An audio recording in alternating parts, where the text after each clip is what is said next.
Good morning my dear students. Shri Bhagwan Das Todi PG Mahavidyalaya की political science की online classes में आपका पुनः एक बार हार्दिक स्वागत है, अभिनंदन है। आज अपन चर्चा करेंगे ब्रिटिश संसद के दोनों सदनों के बारे में। इससे पहले अपने प्रीवियस क्लास में मैंने आपको संसद के बारे में बताया था, ब्रिटेन की जो संसद है उसके बारे में अपन ने चर्चा की थी। और आज की अपन चर्चा जो रहेगी ब्रिटिश संसद के जो दो सदन हैं, कॉमन सभा और लॉर्ड सभा, इनको लेकर के आज अपन चर्चा करेंगे। तो प्रीवियस क्लास में मैंने आपको संसद के बारे में अध्ययन करवाया था कि संसद की जो सर्वोच्चता का सिद्धांत है, अर्थात डायसी महोदय ने ये कहा भी था कि वैधानिक रूप से ब्रिटिश संसद जो है वो इतनी शक्तिशाली है कि वो जैसा चाहे वैसा परिवर्तन कर सकती है, जैसा चाहे वैसा कानून बना सकती है, बच्चे को प्रौढ़ घोषित कर सकती है। एक लेलेम पे जो विचारक थे उन्होंने कहा भी था कि ब्रिटिश संसद चाहे जैसा परिवर्तन कर सकती है, केवल स्त्री को पुरुष और पुरुष को स्त्री नहीं बना सकती, इसके अलावा जैसा चाहे वैसा परिवर्तन कर सकती है। तो इनकी इन बातों से ये चीज स्पष्ट होती है कि ब्रिटेन के अंदर जो संसद है वो अधिक पावरफुल है, अर्थात अधिक शक्तिशाली है, जो कुछ है वो संसद ही है। तो आज अपन संसद के दो सदनों की चर्चा करने जा रहे हैं। ब्रिटिश संविधान के अंदर जब अपन संसद का प्रारूप पढ़ते हैं तो ब्रिटेन में द्विसदनात्मक जो व्यवस्थापिका है वो पाई जाती है, और उसके दो जो सदन हैं, कॉमन सभा और लॉर्ड सभा, उसकी चर्चा आज अपन करेंगे आज की क्लास में। तो आज की क्लास में अपन चर्चा जो है वो कॉमन सभा और लॉर्ड सभा को लेकर करेंगे। सबसे पहले अपन ये देखेंगे कॉमन सभा को लेकर के, इसकी जो महत्वपूर्ण जो चीजें हैं वो अपन डिस्कस करते हैं। जैसे अपन सबसे पहले आता है साहब सदस्य, कॉमन सभा के सदस्य, फिर अपन देखते हैं साहब इनकी योग्यता, फिर अपन देखते हैं साहब इनके कुछ विशेषाधिकार,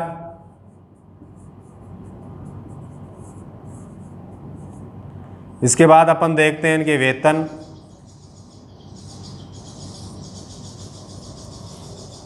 फिर अपन इसके जो सदन है इसकी गणपूर्ति भी देखेंगे,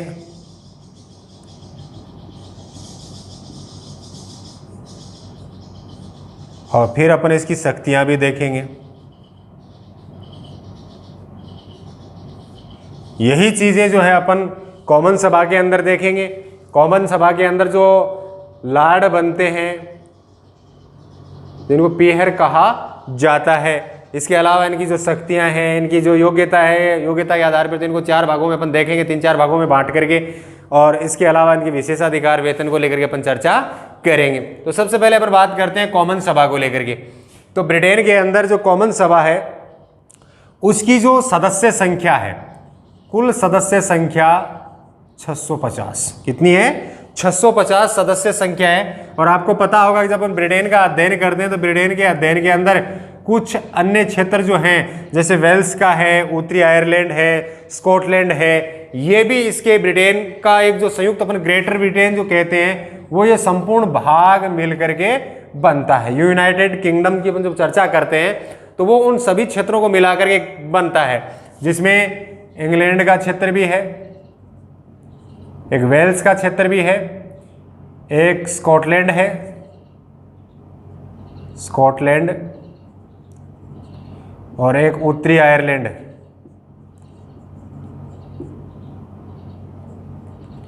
ये क्षेत्र इसके अंदर शामिल होते हैं। तो यहां जो अपन इनकी जो सदस्य 650 सदस्यों की जो अपन चर्चा कर रहे हैं, ये 650 सदस्य में इंग्लैंड के क्षेत्र से, वेल्स के क्षेत्र से, स्कॉटलैंड और उत्तरी आयरलैंड,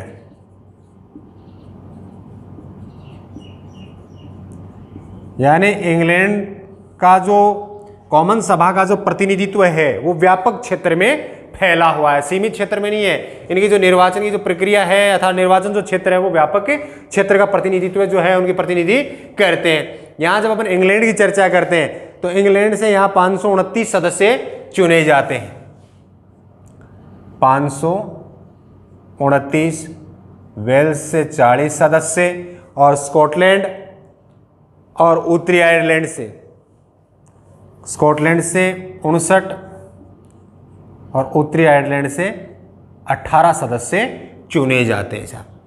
तो इस प्रकार की जो प्रक्रिया है वो अपने को वहां पे देखने को मिलती है ब्रिटेन के अंदर। तो इस प्रकार का जो संपूर्ण जो क्षेत्र है, ये संपूर्ण क्षेत्र मिलकर के ही ग्रेटर ब्रिटेन जो अपन कहते हैं उसका जो पार्ट है वो यहीं से निर्मित होता है। इसके अलावा अपन चर्चा करते हैं इनकी योग्यता की कि भाई कॉमन सभा का सदस्य बनने के लिए उसकी जो निर्धारित योग्यता है वो क्या होनी चाहिए। तो पहली चीज तो है इंग्लैंड का नागरिक होना चाहिए। इंग्लैंड का नागरिक होना चाहिए। दूसरी योग्यता है उसकी जो आयु है वो 18 वर्ष से अधिक होनी चाहिए। इसके अलावा अपन और भी देखते हैं, जैसे कोई अपराधी है, कोई पागल है, कोई दिवालिया है, इस प्रकार का व्यक्ति भी नहीं होना चाहिए। और तीसरी इसकी जो इंपॉर्टेंट चीज़ है वो मतदाता सूची में उसका नाम होना चाहिए। मतदाता सूची में नाम होना चाहिए। तो ये महत्वपूर्ण चीज़ें हैं, आप इनको साथ साथ नोट करते रहें कि एक तो उसके लिए कंपलसरी है इंग्लैंड का वह नागरिक हो, 18 वर्ष से अधिक की आयु हो और मतदाता सूची में उसका नाम भी होना चाहिए। अब देखिए इंग्लैंड में जो वयस्क मताधिकार जो है, वयस्क मताधिकार, ये 1970 के बाद 18 वर्ष है। इससे पहले अधिक था, लेकिन 1970 के निर्वाचन की प्रक्रिया के बाद जो है वो 18 वर्ष कर दिया गया है। तो यहां 18 वर्ष से अधिक की आयु और मतदाता सूची में उसका नाम, ये उस सदस्य की जो निर्धारित योग्यता है वो उसको प्रदर्शित करती है, यानी ये योग्यता है वो व्यक्ति रखता हो। अब इसके अलावा अपन जो और महत्वपूर्ण जो चीजें हैं, जैसे उसके कुछ विशेषाधिकार हैं, और विशेषाधिकार में मैं एक चीज आपको बता देता हूं कि सदन का सदस्य बनने के बाद जो है उस व्यक्ति को कुछ विशेष अधिकार मिलते हैं, केवल और केवल एक सदस्य के रूप में उनकी चर्चा यहां पे की जा रही है। इसके अलावा अपन थोड़ा सा ये भी देख लेते हैं कि कॉमन सभा के ये व्यक्ति तो सदस्य बन सकते हैं। अब कॉमन सभा के व्यक्ति जो सदस्य नहीं बन सकते वो कौन कौन से हैं, यानी सदस्य नहीं बन सकते। अब उनके लिए पहला तो आ जाएगा साहब जो लॉर्ड सभा के जो सदस्य हैं, लॉर्ड सभा के सदस्य, लॉर्ड सभा के सदस्य कॉमन सभा के सदस्य नहीं बन सकते। इसके अलावा अपन देख सकते हैं नाबालिग, नाबालिग जो है वो भी इसके सदस्य नहीं बन सकते। इसके अलावा अपराधी, इसके अलावा पागल व्यक्ति, दिवालिया। तो ये मैंने आपको पहले भी बताया था, ये कुछ महत्वपूर्ण बातें हैं कि ये व्यक्ति जो हैं कॉमन सभा के सदस्य नहीं बन सकते। कॉमन सभा के सदस्य बनने के लिए जो इसकी जो मोटे तौर पे अपन इनको 3 भागों में देख सकते हैं। एक तो इंग्लैंड के नागरिक के तौर पे 18 वर्ष से अधिक की आयु और मतदाता सूची में नाम, ये तो एक सामान्य सी प्रक्रिया है। लेकिन अब यहां कुछ जो प्रतिबंध लगाए गए हैं कुछ क्षेत्रों पे, कुछ लोगों के लिए चुनाव पे, तो वो है लॉर्ड सभा के सदस्य हैं, वो कॉमन सभा के लिए नहीं चुने जा सकते। नाबालिग है वो नहीं चुने जा सकते। अपराधी है, पागल है, दिवालिया है, ये व्यक्ति यहाँ नहीं आ सकते। इसके अलावा एक प्रशासनिक अधिकारी अर्थात प्रशासनिक जो कर्मचारी हैं, प्रशासनिक कर्मचारी पद पे हैं तो वो भी इसके सदस्य नहीं बन सकते। तो इस प्रकार योग्यता का निर्धारण हो गया। इसकी सदस्य संख्या को अपन ने देख लिया। विशेषाधिकारों की जब अपन चर्चा करते हैं तो विशेषाधिकारों में से एक महत्वपूर्ण विशेषाधिकार मैं आपको बता देता हूं कि पहले तो आपको केवल और केवल इसको इसी चीज की बात पे समझना है कि जब कोई सदस्य कॉमन सभा का सदस्य निर्वाचित होता है तो उस सदस्य निर्वाचित होने के बाद उसे कुछ विशेषाधिकार मिलते हैं। जैसे अधिवेशन चल रहा है,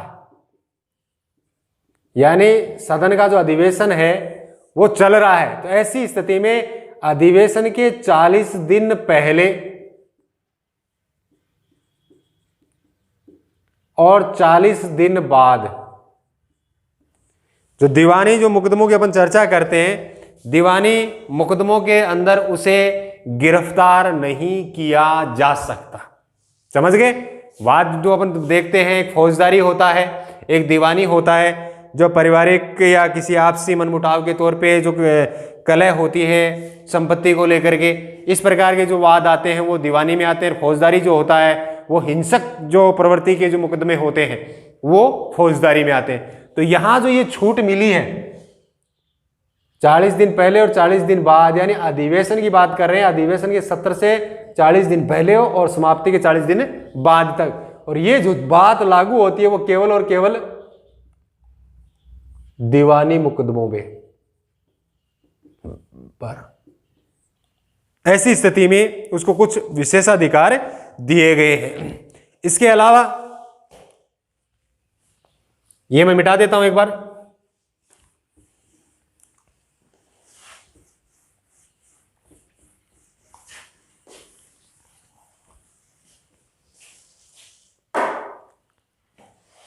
जो विशेषाधिकार थे वो अपन ने देख लिए। एक होता है सदन में भाषण देने की स्वतंत्रता, भाषण की स्वतंत्रता, बोलने से नहीं रोका जा सकता, ये भी उसका सदस्य होने के नाते उसका क्या है, विशेषाधिकार है। दूसरा अपन ने देख ही लिया 40 दिन पहले व 40 दिन बाद, किसके, अधिवेशन के।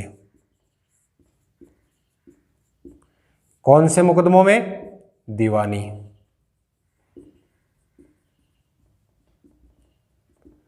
उसे गिरफ्तार नहीं किया जा सकता है। अब इसके अलावा इनको कुछ वेतन है, तो वेतन है वो समय समय पे संसद के द्वारा निर्धारित होता है। ये कम बत्ती हो सकता है लेकिन इसकी प्रक्रिया जो है वो संसद के द्वारा निर्धारित होती है। तो ये वेतन जो है अलग अलग राष्ट्रों में अलग अलग प्रकार से संसद है वो निर्धारित करती है। इसके अलावा अपन इसकी गणपूर्ति की चर्चा करते हैं। गणपूर्ति का तात्पर्य होता है सदन की कार्यवाही को लेकर के, उसकी जो कार्यवाही है वो कितने सदस्य होने पे प्रारंभ की जाएगी, उसको गणपूर्ति कहा जाता है। और यहां जो ये गणपूर्ति दी गई है वो है 40 सदस्य। गणपूर्ति है वो 40 सदस्य से पूरी हो सकती है, यानी कम से कम 40 सदस्य होंगे तो सदन की जो कार्यवाही है वो प्रारंभ की जा सकती है 40 सदस्यों पे। तो इस प्रकार ये उसकी गणपूर्ति हो गई। अब अपन इसकी शक्तियों को देख लेते हैं, क्योंकि ये तो एक सामान्य प्रक्रिया है। सदस्य है, योग्यता है, विशेषाधिकार है, वेतन है, गणपूर्ति है, ये एक सामान्य प्रक्रिया है कि अलग अलग राष्ट्र के अपन अध्ययन करेंगे तो अपन देखेंगे कि हर राष्ट्र की संसद के अंदर जो उसका निम्न सदन है उसकी सदस्य संख्या है वो अलग अलग प्रकार से निर्धारित की जाती है। इसके अलावा उनकी जो विशेषाधिकार है वो भी अलग अलग हो सकते हैं, उनका जो वेतन है वो भी अलग अलग है, योग्यता भी अलग अलग हो सकती है।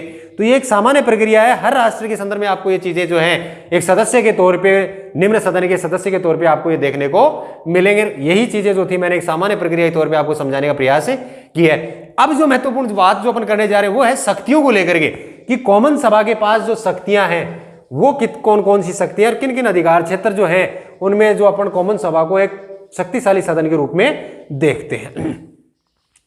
अब देखिए अपन जब चर्चा करते हैं यहां पे कॉमन सभा को लेकर के, तो 1911 का जो अधिनियम आया था,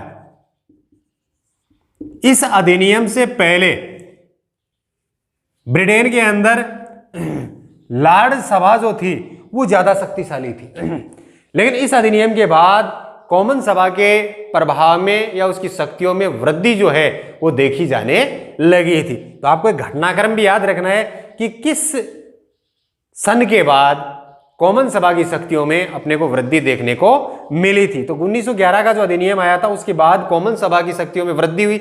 अब कॉमन सभा की शक्तियों में वृद्धि होगी तो कमी किस में होगी, लॉर्ड सभा में होगी। तो अपन जब लॉर्ड सभा का अध्ययन करेंगे तब भी अपन यही अधिनियम सामने रखेंगे। जब ये 1911 के अधिनियम की जब अपन चर्चा करते हैं उससे पहले का जो दौर था उस दौर में लॉर्ड सभा जो थी वो ज्यादा शक्तिशाली थी और 1911 के अधिनियम के बाद राज्यसभा की जो शक्तियां थी वो धीरे धीरे कम होने लगी।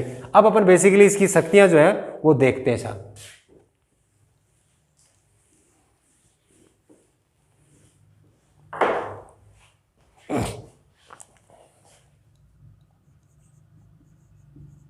कॉमन सभा की शक्तियां। अब कॉमन सभा की जब शक्तियों का अपन अध्ययन करते हैं तो अपन बेसिकली इसको बांट सकते हैं अलग अलग भागों में। व्यवस्थापिका के तौर पे, कार्यपालिका के तौर पे, न्यायपालिका के तौर पे, या अन्य जो शक्तियां हैं उनके प्रारूप के आधार पे अपन देख सकते हैं साहब। पहला आता है विधि निर्माण। विधि निर्माण की शक्ति।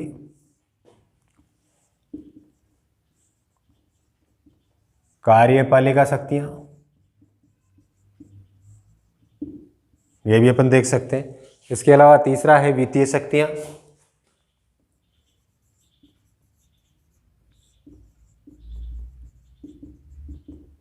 और चौथे में आप जो अन्य प्रकार की आपको शक्तियां दिखाई देती हैं, अन्य शक्तियां।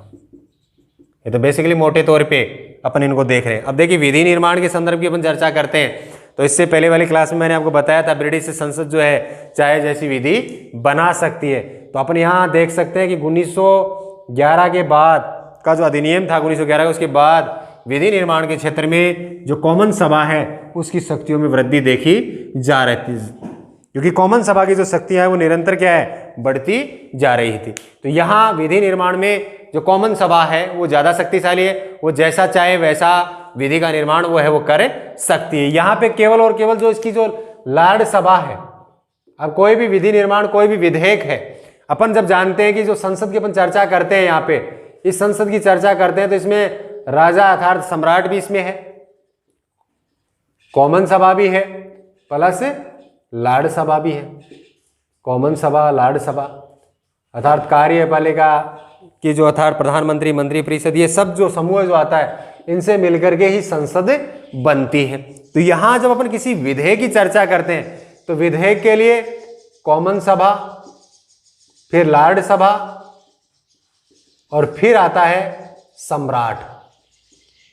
इन तीनों के हस्ताक्षर, यानी जब अपन कहते हैं कॉमन सभा में पारित होकर लार्ड सभा में पारित होने के बाद सम्राट के पास जाता है, सम्राट के हस्ताक्षर के बाद कोई भी विधेयक है वो कानून का रूप लेता है। यानी कानून बनने की जो प्रक्रिया है उसमें इन तीनों की भूमिका है साहब। लेकिन जब अपन साधारण कानून की जब अपन चर्चा करते हैं, साधारण कोई विधेयक है, यानी साधारण विधेयक है, इस साधारण विधेयक को लार्ड सभा केवल और केवल 1 वर्ष तक उसको विलंब कर सकती है। अगर लार्ड कॉमन सभा अगर उसको पुनः दूसरे अधिवेशन में भी उसको पारित कर देती है तो ऐसी स्थिति में लार्ड सभा का जो विलंब काल है वहां से उसको पारित समझा जाता है और फिर वो सीधे ही राष्ट्रपति इसमें सम्राट के पास जाता है और सम्राट के हस्ताक्षर होने के बाद में वो विधेयक है वो कानून का रूप ले लेता है। तो यहाँ विधि निर्माण में भी अपन जब इसकी चर्चा करते हैं तो ज्यादा पावरफुल जो है अपने को यहाँ पे ये कॉमन सभा दिखाई देती है। कार्यपालिका की जो अपन शक्ति की चर्चा करते हैं तो कार्यपालिका का जो नियंत्रण है, अर्थात अपन मंत्रिमंडल की अगर चर्चा करते हैं, कार्यपालिका में अर्थात मंत्रिमंडल की अपन चर्चा करते हैं तो मंत्रिमंडल जो है अर्थात प्रधानमंत्री के नेतृत्व में जो मंत्रिमंडल है, यह मंत्रिमंडल पूर्ण रूप से उत्तरदायी किसके प्रति रहता है, यहां उत्तरदायी किसके प्रति है, कॉमन सभा।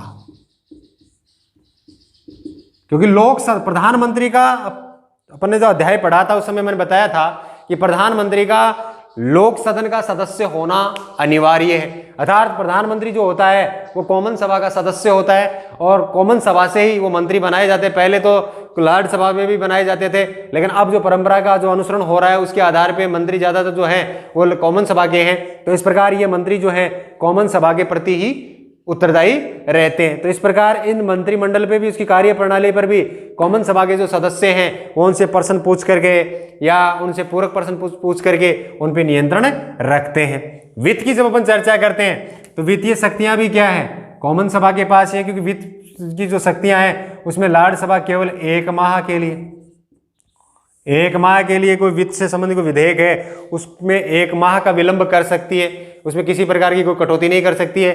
तो यहाँ जो शक्तिशाली है बजट जो होता है वो बजट भी है कॉमन सभा के द्वारा ही तैयार किया जाता है। तो ऐसी स्थिति में ये 1 माह का विलंब जो है वो लाड़ सभा इसमें कर सकती है। इसके अलावा अन्य प्रकार की जो शक्तियां अपन ने देखी थी कॉमन सभा के रूप में, जैसे उपाधियों के संदर्भ में भी मैंने पहले वाली क्लास में बताया था, संकटकालीन के तौर पे भी प्रधानमंत्री जो होता है वो शक्तियों का प्रयोग करता है। तो कहीं ना कहीं ये सारी शक्तियां जो है कॉमन सभा के रूप में अपने को दिखाई देती हैं। तो इसी प्रकार का जो अंतर अपन करेंगे वो अपन लाड़ सभा में कर लेंगे।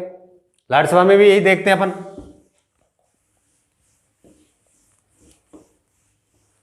ये कॉमन सभा की प्रक्रिया थी और यहां संसद जो बनती है वो कॉमन सभा, लाड़ सभा और सम्राट तीनों से मिलकर के बनती है। दूसरी स्थिति आ जाती है, अब दूसरे सदन की चर्चा कर लेते हैं अपन, लाड़ सभा। लाड़ सभा की चर्चा करते हैं। तो लाड़ सभा में बेसिकली जो उसकी जो सदस्य संख्या है वो घटती बढ़ती रहती है और पिछले 2016 की अपन जब चर्चा करते हैं तो उसमें लगभग 813 सदस्य थे। लाड़ सभा की जो सदस्य संख्या है वो 2016 की अपन चर्चा करते हैं तो उसमें 813 आती है। और उसमें जो लाड़ बनाए जाते हैं, जो सदस्य होते हैं, उनकी कैटेगरी अलग अलग होती है। एक आजीवन लाड़ होता है एक बार बनने के बाद, एक इसमें वंशानुगत भी होता है और एक इसमें धार्मिक आधार पे आता आध्यात्मिक लाड़ भी होते हैं।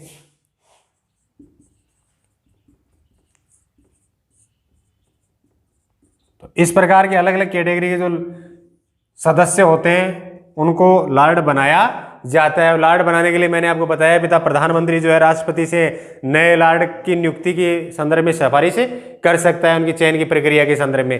तो ये लाड़ के संदर्भ में आ जाता है।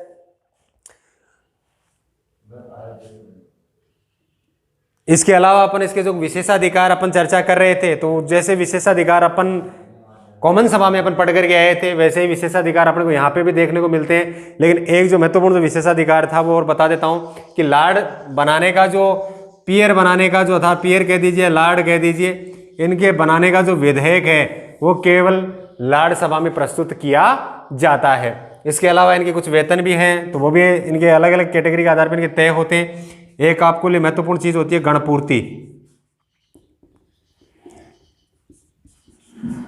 गणपूर्ति और गणपूर्ति की चर्चा करते हैं तो यहाँ केवल 3 सदस्य ही काफी हैं सदन की कार्रवाई को सुचारू रूप से संचालित करने के लिए। तो ये इसकी गणपूर्ति हो गई। अब इसकी अपन कार्य शक्तियों की अपन चर्चा कर लेते हैं। शक्तियों की ओर मैं हल्की सी इस पे चर्चा कर देता हूं। लाड़ सभा की जब शक्तियों की चर्चा करते हैं तो उनको भी कुछ भागों में डिवाइड करते हैं। एक तो होता है परामर्शदात्री शक्तियां, परामर्शदात्री शक्तियां, विधायी शक्तियां,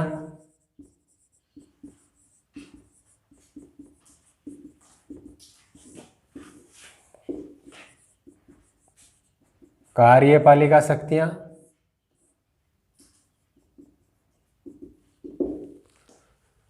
और न्यायिक शक्तियां।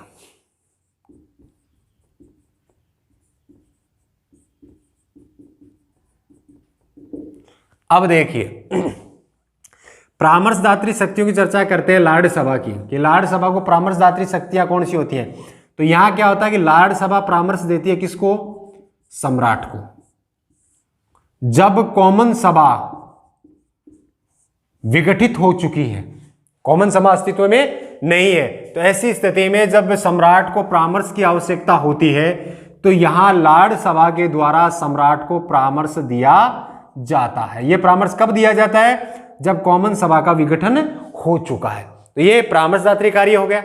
विधायक अर्थात विधेयकों के संदर्भ में अपने चर्चा की थी, जो विधियां बनती हैं उन विधेयकों को लेकर के, तो यहां इसमें ज्यादा पावरफुल नहीं है क्योंकि 1911 का जो अधिनियम आया था उस अधिनियम के द्वारा लाड़ सभा की जो शक्तियां थी वो सीमित हो चुकी हैं और कॉमन सभा की शक्तियां हैं वो बढ़ चुकी है। इससे पहले जो इस प्रकार की शक्तियों में लाड़ सभा ज्यादा पावरफुल थी, लेकिन इस अधिनियम के बाद राज्यसभा की शक्तियों में कमी आई है और कॉमन सभा की शक्तियों में वृद्धि देखने को मिली है। तो यहां ये साधारण विधेयक को केवल 1 वर्ष के लिए विलंब कर सकती है और वित्त विधेयक की बात आती है तो उसे केवल 1 माह का विलंब कर सकती है। कार्यपालिका शक्ति आती है तो यहां आता है साहब, कॉमन सभा के साथ साथ राज्यसभा भी मंत्री जो हैं मंत्रियों से प्रश्न पूछ सकते हैं, प्रश्न कर सकते हैं, पूरक प्रश्न कर सकते हैं। इस प्रकार की इनके पास भी एक शक्ति है। इस अब महत्वपूर्ण चीज आती है उसकी न्यायिक शक्तियों को लेकर के। तो मैं आपको पहले भी एक बार बताया था कि 2009 1 अक्टूबर 2009 के बाद ब्रिटेन के अंदर सर्वोच्च न्यायालय की स्थापना हो चुकी है। इससे पहले राज्यसभा जो थी न्यायिक शक्तियों के रूप में अपीलीय न्यायालय के रूप में कार्य करती थी, यानी अपीलीय न्यायालय के रूप में सर्वोच्च न्यायालय की जो भूमिका थी वो राज्यसभा ही संपन्न करती थी। 2009 के बाद में एक सर्वोच्च न्यायालय की स्थापना कर दी गई है। तो इस प्रकार की इसमें न्यायिक शक्तियां भी अपने को देखने को मिलती हैं। तो आज की क्लास में अपन ने राज्यसभा और कॉमन सभा की जो सामान्य प्रक्रिया थी उनको समझने का प्रयास किया। आपको इन दोनों पर ज्यादा जोर देने की आवश्यकता नहीं है, आपको केवल सदस्य के रूप में उनकी योग्यता, उनके कुछ विशेषाधिकार और सदन की जो गणपूर्ति है उसको ध्यान में रखना है। और महत्वपूर्ण चीज है कॉमन सभा की शक्तियां क्या है और राज्यसभा की शक्तियां क्या है, उन दोनों को आप साथ रख करके अगर कंपैरिजन करेंगे तो निश्चित तौर से आप उसमें अंतर कर सकते हैं कि कौन से अधिक क्षेत्र के अंदर कॉमन सभा ज्यादा शक्तिशाली है और कौन से क्षेत्र के अंदर अपने को राज्यसभा ज्यादा प्रभावशाली दिखाई देती है, और कौन सा समय था जिससे पहले राज्यसभा ज्यादा प्रभावशाली थी और किस समय के बाद कॉमन सभा की शक्तियों में अपने को वृद्धि देखने को मिली थी और राज्यसभा की शक्तियों में कमी देखने को मिली थी। तो आज की क्लास में अपने इन दोनों जो सदन थे उनकी जो एक सामान्य प्रक्रिया थी उसको अपन ने समझने का प्रयास किया है। तो आज की क्लास में इतना ही, मिलते हैं अगली क्लास में, तब तक के लिए धन्यवाद।